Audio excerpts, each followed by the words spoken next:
tarbiyah, melalui jalur pendidikan.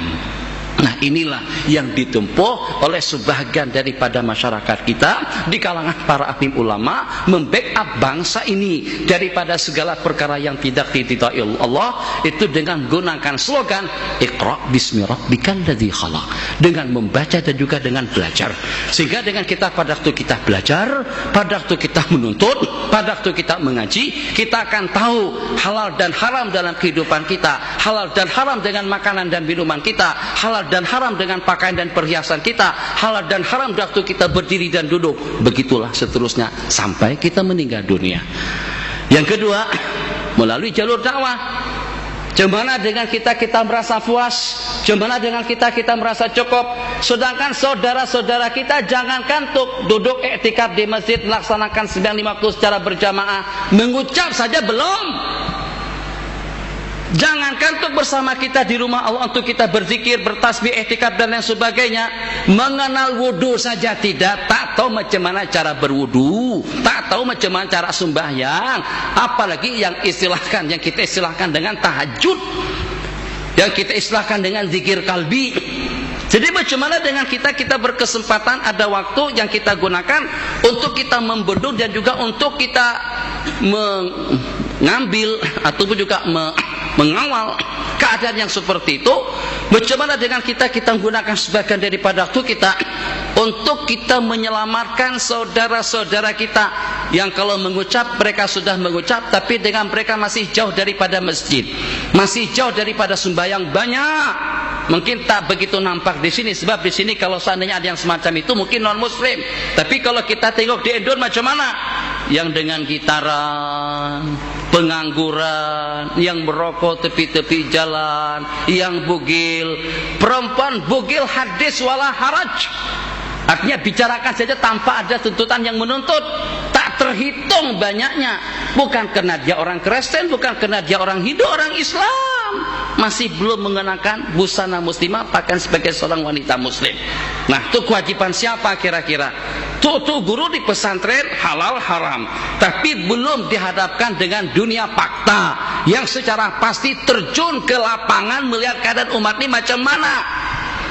Jadi saudara-saudara kita daripada tabligh mengambil alih, mengambil beban, tugas daripada ulama untuk menyampaikan kalimah, untuk mengajak orang ke masjid, untuk mengajak orang ramai kepada kebajikan. Ini tugas di antara daripada dakwah.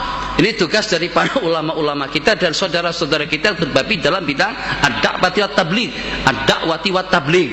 Yang ketiga, merasa umat ini tidak akan selamat, negara ini tidak akan makmur, umat tidak akan terbackup daripada perkara yang terlarang, kecuali kalau pada waktu dengan pucuk kepemimpinan itu di tangan orang Islam yang berkuasa dan hukum hakam Islam yang dilaksanakan. Ini melalui jalur politik.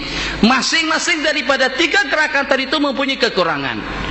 Jadi kenapa ada dengan sebagian yang memandang sinis kepada jamaah tabligh? Sebab karena dengan mereka tengok kekurangannya saja, tapi tidak tengok sisi positif dan baiknya.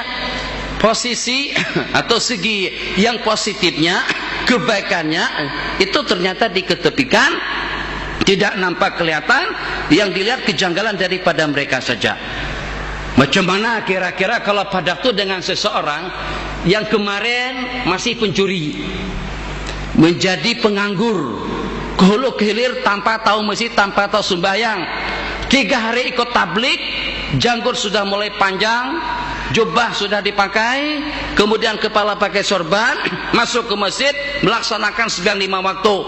Tapi dengan orang kampung tak tahu dia ikut tabligh itu sejak berapa lama, tak tahu bahwasanya dia ikut tablighnya setakat dalam 3 hari yang terakhir ini saja. Terus disuruh jadi imam. Bagaimana dia boleh jadi imam? Jelas tajwidnya tidak betul. Nah, akhirnya itu yang disorotin oleh orang-orang tertentu. Tabligh yang berasalkan daripada India atau Pakistan dengan Maulana Syekh Ilyas itu bukan seperti tabligh di tempat kita dengan sisi negatifnya. Dia harus bergerak semuanya, ulama harus bergerak. Masyarakat harus bergerak. Jadi dengan kombinasi kekuatan daripada ulama dan juga daripada pemuda yang menyertai gerakan tersebut, kita akan sampai kepada tujuan yang kita inginkan.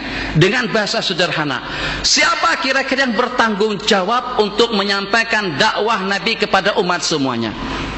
Kalau kita di pesantren, kita di pondok, kita di pengajian yang setakat di masjid saja. Berapa sih di masjid kalau dibandingkan dengan sejumlah sekian yang bergelempangan dengan bas yang berkeliaran di sana sini?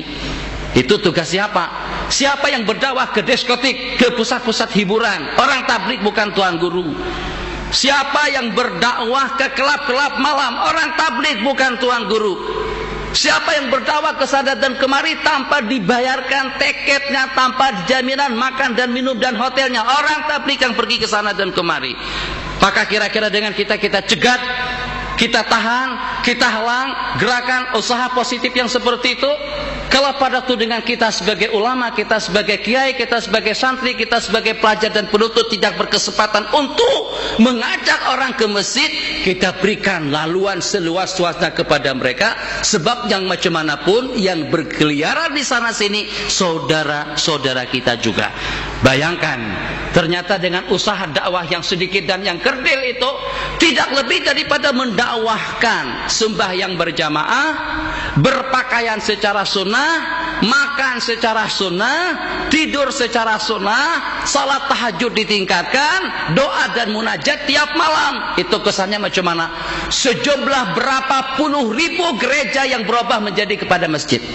Ini bukan usaha daripada ulama, kecuali ulama yang terlibat dalam dunia dakwah.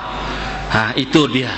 Kita akan merasa kerdil dengan upaya kita pada itu dengan mereka sudah berjaya untuk mengislamkan, untuk memantapkan keislaman orang Islam. Jadi pada waktu mereka huruf kemana? Jadi pada waktu itu disebabkan kena dengan padri,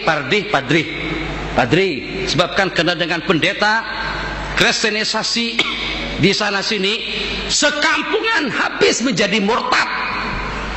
Gara-gara kena faktor kehidupan yang serba tidak ada. Masya Allah, tabarakallah.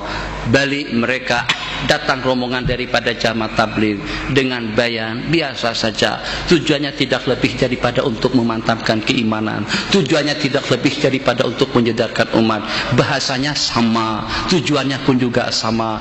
Tercuit kembali hati mereka karena iman itu memang sudah bertapak di dalam dada mereka. Hanya saja tertutup berkarat dengan maksiat. Pada itu diingatkan, mungkin yang pernah saya ceritakan dahulu saat ketika dengan seorang tu guru, masjidnya sudah jadi kosong, sudah tak ada orang yang pergi berjamaah. Mana pemuda-pemuda kita di diskotik apa? Kelab malam. Jadi kata tu guru, apa tu diskotik, apa tu kelab malam? Anak mau tengok juga. Tu guru pakai jubah putih, sorban, janggut panjang, mau tengok diskotik tu macam mana? Tak boleh tuan guru, tak boleh. Itu untuk anak-anak muda saja, pemuda-pemudi saja yang pergi ke situ.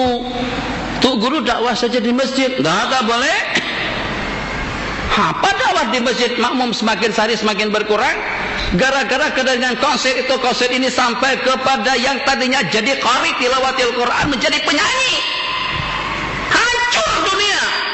Kalau sampai dengan artis yang tadinya seorang qari menjadi seorang penyanyi, penghibur, maknanya umatnya akan dihanyutkan dan dilarutkan kepada perkara kemungkaran.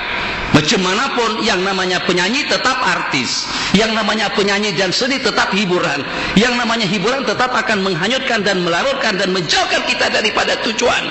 Saya akan tengok suasana di diskotik kelab malam. Macam mana keadaannya? Dihalang, dicegat, dilarang, tak boleh, tak peduli. Oke lah. Tuh guru pergi, mungkin naik motor atau naik apa, tak tahulah, pergi ke situ. Begitu sampai di depan pusat hiburan, dicegat oleh petugas-petugas di situ. Tuh guru tak boleh masuk. Kenapa tak boleh masuk? Tuh guru kalau mau masuk kena beli tiketnya dulu. Tak apa, beli tiket berapa? 10 ringgit, bayar. Mau dekat pentas 30 ringgit, bayar. Mau sepet tengok langsung Siti di waktu konser 100 ringgit, bayar. Yang penting saya masuk. Guru duduk di hadapan. Masya Allah, tabarakallah, ramai sekali tepuk tangan semuanya. persembahan demi persembahan, lagu demi lagu, menyanyi yuk menyanyi, rock ya rock, dangdut ya dangdut, semuanya menarik. Tuh guru seronok menonton di situ, kayaknya seronok. Allahu a'lam lah.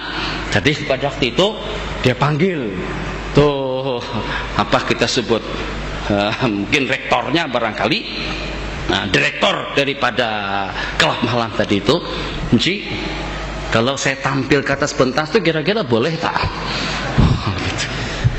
Sebab setakat menonton saja tak puas hati, ingin juga naik ke atas